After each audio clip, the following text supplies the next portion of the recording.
আসসালামু আলাইকুম। আরও একটি নতুন ভিডিওতে সবাইকে স্বাগত জানাচ্ছি। আজকের ভিডিও শুরুতে আমরা একটি প্রেডিকশন করব।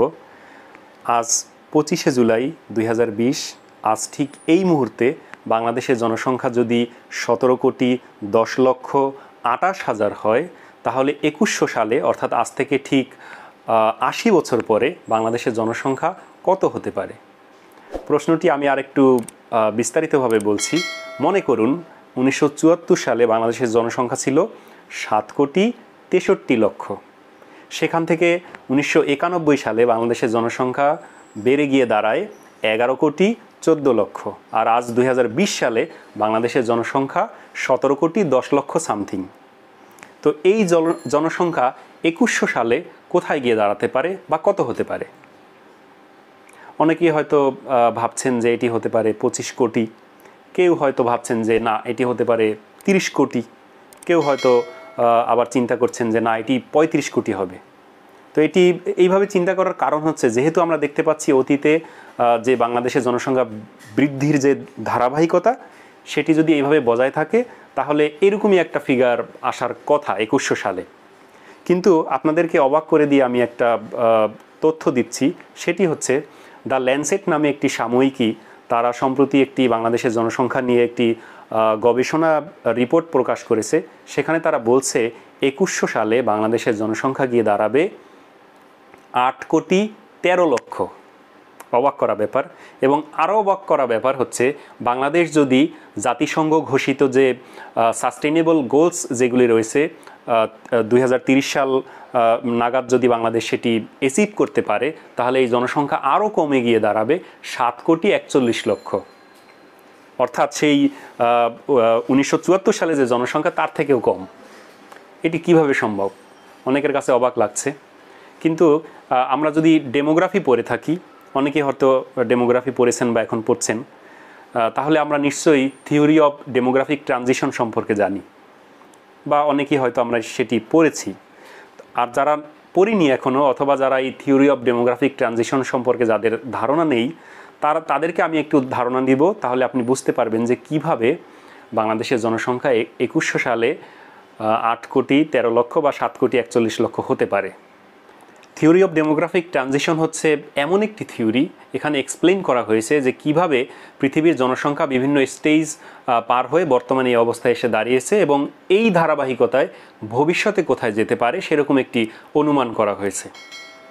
তো এই যে থিওরি অফ ডেমোগ্রাফিক ট্রানজিশন, এটি নিয়ে অনেকে অনেকভাবে আলাপ আলোচনা করেছেন, বিশ্লেষণ ব্যাখ্যা করেছেন। তো আমি সবার যে আলোচনা বা বিশ্লেষণ সেই দিকে আমি যাব না, বা অত বিস্তারিত বলতে গেলে ভিডিওটি অনেক লম্বা হয়ে যাবে। তো আমি সংক্ষেপে আপনাদের একটু ধারণা দিতে চেষ্টা করব। এই থিওরির যে 3জন পাইওনিয়ার থিওরিস্ট রয়েছেন, আমি তাদের বিশ্লেষণগুলো সংক্ষেপে তুলে ধরার চেষ্টা করব। তো প্রথমে আমি যার নাম বলবো, তিনি হচ্ছেন সিপি ব্লেকার। তার পুরো নামটি হচ্ছে কার্লোস প্যাটন ব্লেকার। উনি হচ্ছেন ফ্রেঞ্চ সাইকিয়াট্রিস্ট এবং ইউজেনিসিস্ট।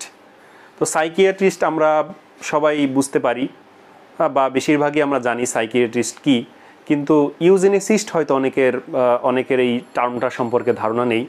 তো আমি বলছি যে ইউজেনিসিস্ট হচ্ছে এমন একজন ব্যক্তি যিনি genetic quality of human population নিয়ে কাজ করেন। অর্থাৎ মানুষের যে জেনেটিক কোয়ালিটি, এগুলি নিয়ে যারা অ্যানালাইসিস করেন, এগুলি নিয়ে যারা রিসার্চ করেন, তাদেরকে বলা হয় ইউজেনিসিস্ট।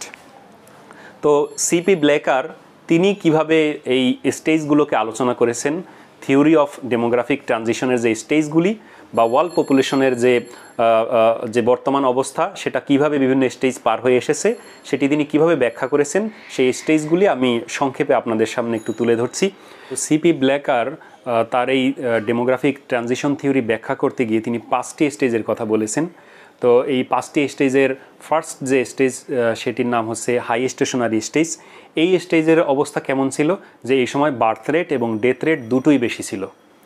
কারণ ওই সময় মানুষ কন্ট্রাসেপশন সম্পর্কে ধারণা অর্জন করেনি, ওই সময় মানুষ ফ্যামিলি প্ল্যানিং বুঝতো না। একই সাথে ওই সময় কিন্তু চিকিৎসা বিজ্ঞানও তেমন উন্নত ছিল না, যে কারণে জনসংখ্যা যে হারে জন্মগ্রহণ করেছে, মানুষ যে হারে জন্মগ্রহণ করেছে, সেই হারে কিন্তু আবার মৃত্যুবরণও করেছে। সুতরাং ওই সময় জনসংখ্যা বৃদ্ধির হারটা খুব একটা বেশি ছিল না। এরপরে সিপি ব্লেকার যে সেকেন্ড যে স্টেজের কথা বলেছেন, সেটির নাম হচ্ছে আর্লি এক্সপান্ডিং স্টেজ, সেই স্টেজে এসে কি হয়েছে, বার্থ রেট এবং ডেথ রেট দুটোই কিন্তু কমতে শুরু করেছে। তবে বার্থ রেটের পরিমাণ ডেথ রেটের তুলনায় কিছুটা বেশি ছিল, যে কারণে জনসংখ্যা আগের তুলনায় কিছুটা বৃদ্ধি পেতে শুরু করেছে। এরপরে তিনি যে থার্ড স্টেজের কথা বলেছেন, সেই স্টেজে এসে যেটি হয়েছে যে বার্থ রেট এবং ডেথ রেট দুটোই কিন্তু অনেক কমে গিয়েছে। তবে ডেথ রেটের তুলনায় ওই সময় বার্থ রেট অনেক বেশি ছিল, ডেথ রেট অনেক কমে গিয়েছিল, কারণ ওই সময় চিকিৎসা বিজ্ঞান উন্নত হতে শুরু করেছে। যে কারণে এই থার্ড স্টেজে জনসংখ্যা কিন্তু অনেক বেড়ে গিয়েছে, বা জনসংখ্যা বৃদ্ধির যে হার বা যে মাত্রা সেটি কিন্তু অনেক বেশি ছিল, এবং এটির নাম দিয়েছিলেন তিনি লেট এক্সপান্ডিং স্টেজ। এরপরে ফোর্থ স্টেজ যেটি, সেটির নাম দিয়েছেন তিনি লো স্টেশনারি স্টেজ। এই স্টেজে এসে যেটি হয়েছে যে বার্থ রেট এবং ডেথ রেট দুটোই কমে গিয়েছে। ডেথ রেট অনেক কম, কারণ চিকিৎসা বিজ্ঞান অনেক উন্নত এবং মানুষ ভালোভাবে কন্ট্রাসেপশন সম্পর্কে ধারণা নিচ্ছে এবং সেটি প্র্যাকটিস করছে। সুতরাং জনসংখ্যা কিন্তু এই স্টেজে এসে কি হবে, যে এটি কিন্তু অলমোস্ট আনচেঞ্জ থাকবে, অথবা সামান্য বাড়তে পারে, খুব একটা বাড়বে না। বেশিরভাগ দেশেই জনসংখ্যা এই সময়ে আনচেঞ্জ থাকবে, বা জিরো পপুলেশন গ্রোথ, এরকম একটা অবস্থা। এটা হলো ফোর্থ স্টেজ। এরপরে ফাইনালি তিনি যে ফিফথ স্টেজের কথা বলেছেন, সেটির নাম হচ্ছে ডেক্লাইনিং স্টেজ। নাম শুনে আমরা বুঝতে পারতেছি যে এটি কী হতে পারে, অর্থাৎ এখানে ডেথ রেট বেশি, বার্থ রেট কম। মানুষ অনেক বেশি সচেতন কন্ট্রাসেপশন এবং ফ্যামিলি প্ল্যানিং নিয়ে, এবং জনসংখ্যা যদিও চিকিৎসা বিজ্ঞান উন্নত, তারপরও বার্থ রেট অনেক বেশি কম ডেথ রেটের তুলনায়, যে কারণে এই সময় পপুলেশন ডেক্লাইন করা শুরু করবে। পৃথিবীর অনেক দেশ কিন্তু এখন এই স্টেজের মধ্যে আছে। আপনারা জানেন যে পৃথিবীর অনেক দেশে কিন্তু পপুলেশন এখন মাইনাস, অর্থাৎ কমতে শুরু করেছে। তো এই গেল সিপি ব্ল্যাকারের সংক্ষিপ্ত আলোচনা। তো এরপরে আমাদের বাকি যে দুজন থিওরিস্ট ছিলেন, ওনারা দুজনই হচ্ছেন আমেরিকান ডেমোগ্রাফার। প্রথম জনের নাম হচ্ছে ওয়ারেন থমসন এবং দ্বিতীয় জনের নাম হচ্ছে ফ্র্যাঙ্ক নোটেস্টেইন।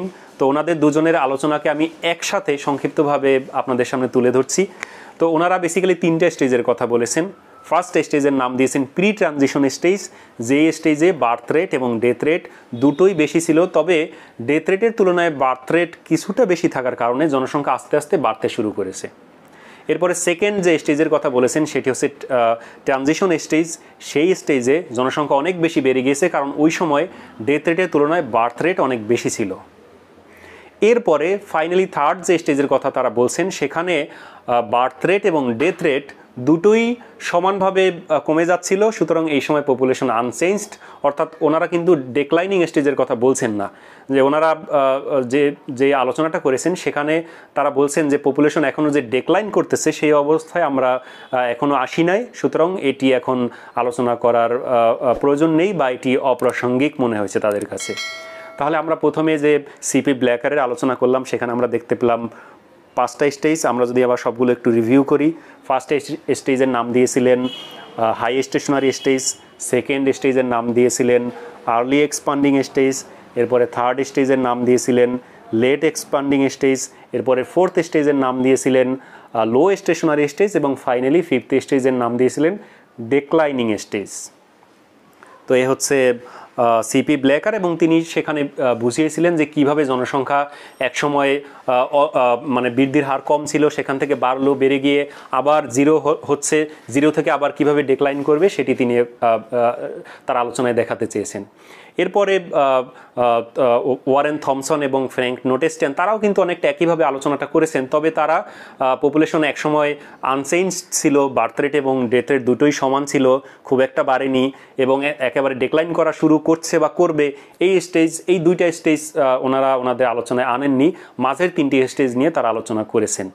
তো এখন দেখেন, আমরা যদি বাংলাদেশের পপুলেশন নিয়ে একটু স্টাডি করি, তাহলে আমরা যেটি দেখতে পাই যে বাংলাদেশের যে পপুলেশন গ্রোথ রেট, সেটি কিন্তু একসময় ছিল 2 এর মতো, সেখান থেকে বেড়ে 2.5 হলো, 2.5 থেকে 3+ হয়েছিল এক সময়, সেখান থেকে আবার 2.5, সেখান থেকে আবার 2, সেখান থেকে 1.5, সেখান থেকে এখন বর্তমানে বাংলাদেশের যে পপুলেশন গ্রোথ রেট, সেটি কোনো সোর্স থেকে আমরা পাচ্ছি 1%, কোনো সোর্স থেকে আমরা পাচ্ছি 1.01%।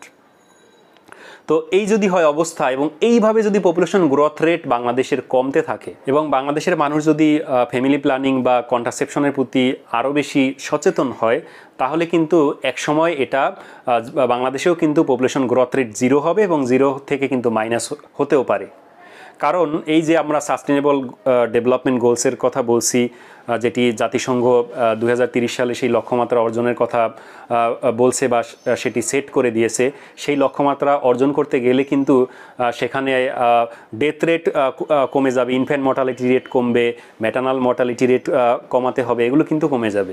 একই সাথে সিপিআর বা কন্ট্রাসেপটিভ প্রিভ্যালেন্স রেট যেটি রয়েছে, অর্থাৎ কন্ট্রাসেপশন ব্যবহার বা কন্ট্রাসেপশন প্র্যাকটিসের যে মাত্রা, সেটিও কিন্তু আস্তে আস্তে বেড়ে যাবে। যদি তাই হয় তাহলে কিন্তু বার্থ রেট অনেক কমে যাবে এবং ডেথ রেট যে হারে থাকবে, বার্থ রেট কিন্তু সেই হারে সমানতালে চলবে না, অর্থাৎ ডেথ রেট কিন্তু বেশি থাকবে। যদি তাই হয় তাহলে বাংলাদেশের পপুলেশন কিন্তু একসময় ডেক্লাইন করবে, অর্থাৎ আজকে যে অবস্থায় আছে, সামনে হয়তো কিছু 2-1 কোটি বাড়তে পারে, তারপর কমা শুরু করবে, কমতে কমতে গিয়ে একসময় হয়তো 7-8 কোটি হলেও হতে পারে, যেটি বলছে দ্য ল্যান্সেট সাময়িকী।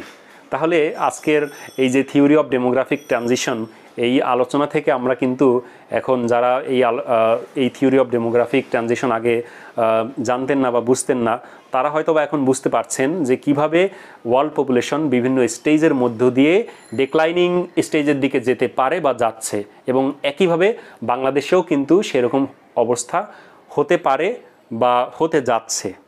সুতরাং থিওরি অফ ডেমোগ্রাফিক ট্রানজিশনের যে ব্যাখ্যা বিশ্লেষণ, সেটির প্রেক্ষিতে আমরা কিন্তু এই যে দ্য ল্যান্সেট যে গবেষণা রিপোর্টটি প্রকাশ করেছে যে 2100 সালে বাংলাদেশের জনসংখ্যা গিয়ে দাঁড়াবে 8 কোটি 13 লক্ষ অথবা 7 কোটি 41 লক্ষ, সেটি কিন্তু একেবারে উড়িয়ে দেওয়া যায় না, বা সেটি কিন্তু একেবারেই অমূলক বা অবাস্তব, সেটা কিন্তু আমরা বলতে পারি না।